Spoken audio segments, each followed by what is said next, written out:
আসসালামু আলাইকুম। আমি Rasel Mustafi, school of business, Kazi Yunus university থেকে বলছি। আমি আজকে আপনাদের সামনে যে বিষয় ভিডিওটা নিয়ে আসতেছি সেটা হলো, আমরা প্রতিনিয়তই স্ট্যাটিস্টিক্যাল কোনো বিষয়ে আমরা আমাদের প্রাত্যহিক কাজের সাথে মিলিয়ে রাখি। তো সেই কারণে স্ট্যাটিস্টিক্সের কিছু বিষয় আমাদের জানার দরকার। আর ওই বেসিক কনসেপ্টটা দেওয়ার জন্যই আজকে মূলত আপনাদের কাছে এই ভিডিওটা উপস্থাপন করা হচ্ছে।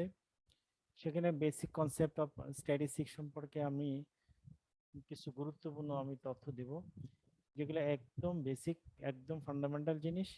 হ্যাঁ, এই সমস্ত জিনিসগুলো জানার দরকার, বোঝার দরকার। বিশেষ করে এই ভিডিওটা তাদের জন্য উপকারী যারা বিজনেস স্ট্যাটিস্টিক্স কোর্স পড়তেছেন, হ্যাঁ, বা বিভিন্ন প্রাইভেট ইউনিভার্সিটি পড়তেছেন। তারা এই সমস্ত জায়গা থেকে আপনি আশা করা যায় আপনার আউটপুট পাবেন। সো আমি বেশি দেরি না করে আমি আমার মূল কাজের মধ্যে যাচ্ছি। আশা করা যায় এই কাজটুকু আপনাদের ভালো লাগবে। যদি ভালো লাগে অবশ্যই লাইক এবং শেয়ার কমেন্ট করেন। সাবস্ক্রাইব করতে ভুলিয়েন না। হ্যাঁ, যদি করে থাকেন তাহলে পরবর্তী যে সমস্ত ভিডিওগুলো আসবে অটোমেটিক আপনাদের দুয়ারে পৌঁছে যাবে। আর বিশেষ করে যারাই দেখবেন অবশ্যই অন্যের সাথে এটুকু শেয়ার করার জন্য চেষ্টা করেন। ভালো হবে, নিজে উপকৃত হবেন, অন্যকে উপকারের মধ্যে রাখবেন।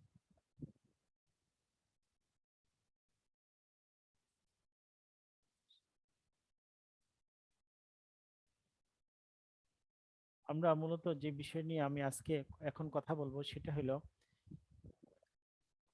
স্ট্যাটিস্টিক্স কি জিনিস।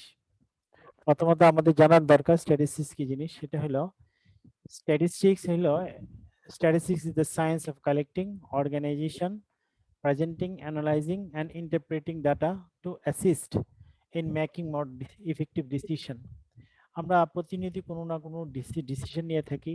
এই ডিসিশনগুলো যদি মোর ইফেক্টিভ করতে হয় তাহলে অবশ্যই আমাদের কি করতে হবে, ওই এরিয়া যে বিষয়ের উপরে ইন্টারেস্টেড ওই এরিয়া থেকে আমাদের ডাটাকে কালেকশন করতে হবে এবং ওই ডাটাগুলোকে অর্গানাইজ করতে হবে, দেন প্রেজেন্ট করতে হবে। আর প্রেজেন্ট করার ক্ষেত্রে আমরা কতগুলা যে জিনিস আমরা ব্যবহার করে থাকি, স্ট্যাটিস্টিক্যাল টুলস ব্যবহার করে থাকি। যেমন একটা আমি গ্রাফ দিয়ে প্রেজেন্ট করতে পারি, টেবিল দিয়ে প্রেজেন্ট করতে পারি, হ্যাঁ, বিভিন্ন রকমের চার্ট দিয়ে প্রেজেন্ট করতে পারি। তো ওই ডাটাকে আবার আমি অ্যানালাইসিস করব, দেন ইন্টারপ্রেট করব ওই ডাটাগুলোকে।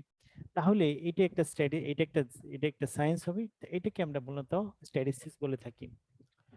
তো এটা করে থাকি মূলত ইফেক্টিভ আমাদের ডিসিশনটাকে মোর ইফেক্টিভ করার ক্ষেত্রে আমরা এটা ব্যবহার করে থাকি। তো আমরা প্রথমত জানলাম স্ট্যাটিস্টিক্স এর ডেফিনিশন। এখন আমরা দেখব স্ট্যাটিস্টিক্স এর কতটুকু মানে কত টাইপস অফ স্ট্যাটিস্টিক্স সংক্রান্ত কিছু কথা বলবো। সেটা হলো, আমরা দুই ধরনের স্ট্যাটিস্টিক্স আমরা ব্যবহার করে থাকি। একটাকে আমরা বলি ডেসক্রিপটিভ স্ট্যাটিস্টিক্স বা ডেসক্রাইবকৃত স্ট্যাটিস্টিক্স, আরেকটা আমরা বলি ইনফারেন্সিয়াল স্ট্যাটিস্টিক্স।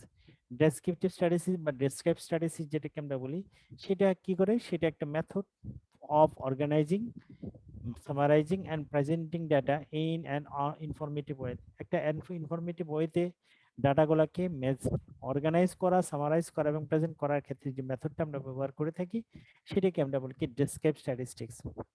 ওকে, এরপরে আসতেছি inferential statistics. Inferential statistics is the method used to estimate a properly of a population on the basis of a sample. আমরা মূলত পপুলেশন নিয়ে কাজ করি না। সে সংক্রান্ত বিষয়গুলো একটু পরে আমি আলোচনা করব, কেন আমরা পপুলেশন নিয়ে কাজ করি না, কেন আমরা স্যাম্পল নিয়ে কাজ করি। তো পপুলেশন নিয়ে যেহেতু কাজ করি না, আমরা স্যাম্পলের উপর বেসিস করে কাজ করি।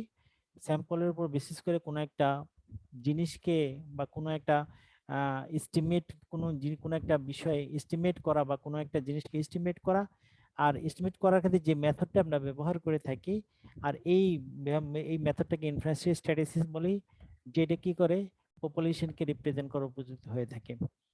এখন আসে বেসিক কিছু টার্মিনোলজি আমি আপনাদের সামনে শেয়ার করব। সেটা হলো পপুলেশন কি জিনিস। পপুলেশন হলো the entire of a, inter the entire set of individuals or objects of interest or the measure of the measurement obtained from all individual or objects of interest।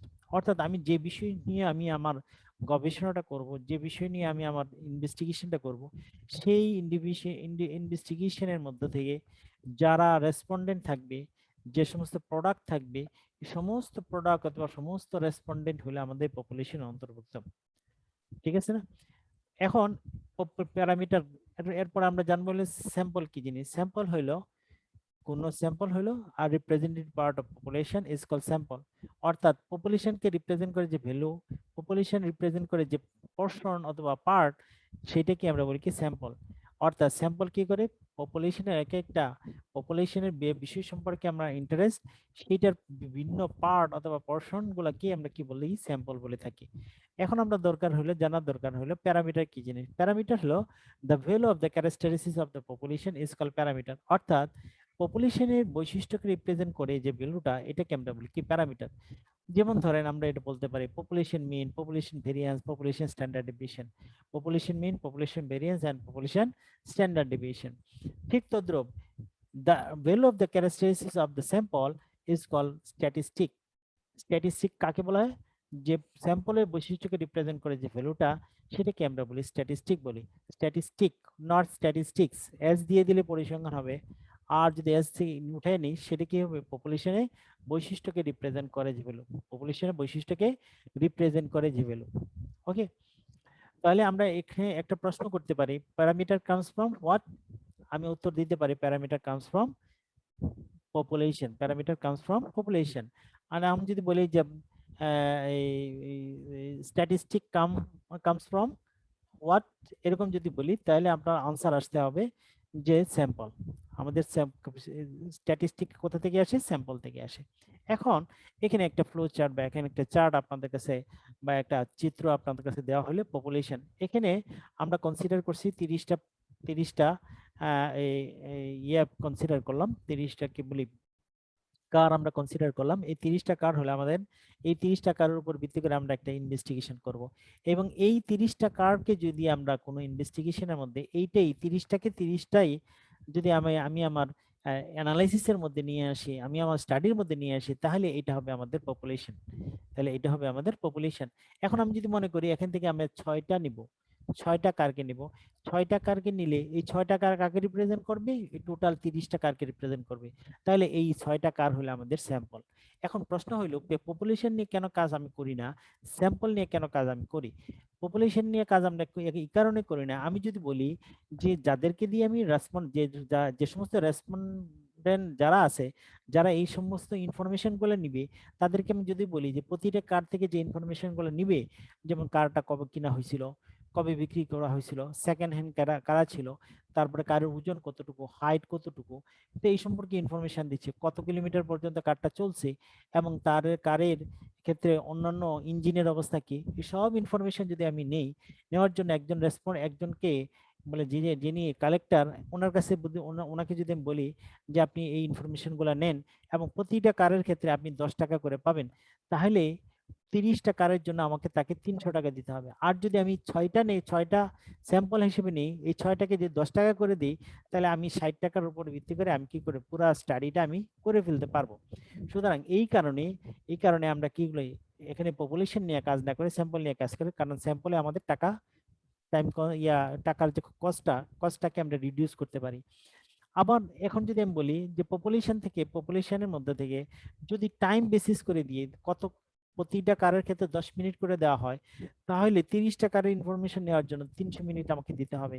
কিন্তু স্যাম্পলের ক্ষেত্রে যদি 6টা কারকে কনসিডার করে দেওয়া হয়, 10 মিনিট করে দেওয়া হয়, 60 মিনিটে আমি আমার অর্থাৎ 1 ঘন্টার মধ্যে আমি কি করতে পারি, কাজটা কমপ্লিট করে ফেলতে পারি।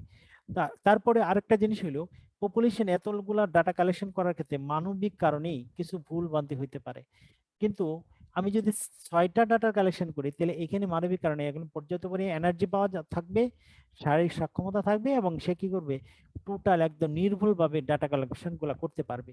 সুতরাং এখান থেকে আমরা 3টা জিনিস কি দেখতে পারি, পপুলেশনের ক্ষেত্রে টাইম বেশি লাগে, টাকা বেশি খরচ হয়, এররের পরিমাণ বৃদ্ধি হয়। স্যাম্পলের ক্ষেত্রে টাকা কম লাগে, হ্যাঁ, সময় কম লাগে এবং কম এররের মাধ্যমে আমরা কি করতে পারি, স্যাম্পলগুলা কালেকশন করতে পারি।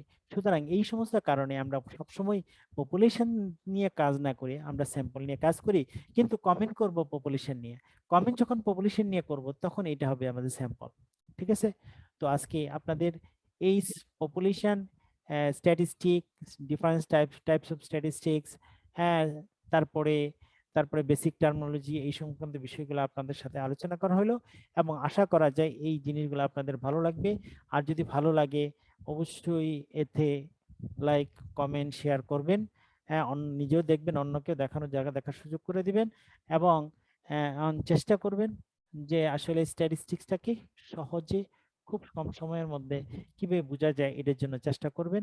আশা করা যায় আপনাদের অনেক ভালো লাগবে, এবং যদি ভালো লাগে অবশ্যই আহ, অবশ্যই পরবর্তী ভিডিও পাওয়ার জন্য সাবস্ক্রাইব করতে ভুলবেন না। ততক্ষণ পর্যন্ত আপনারা ভালো থাকবেন, সুস্থ থাকবেন। আল্লাহ হাফিজ।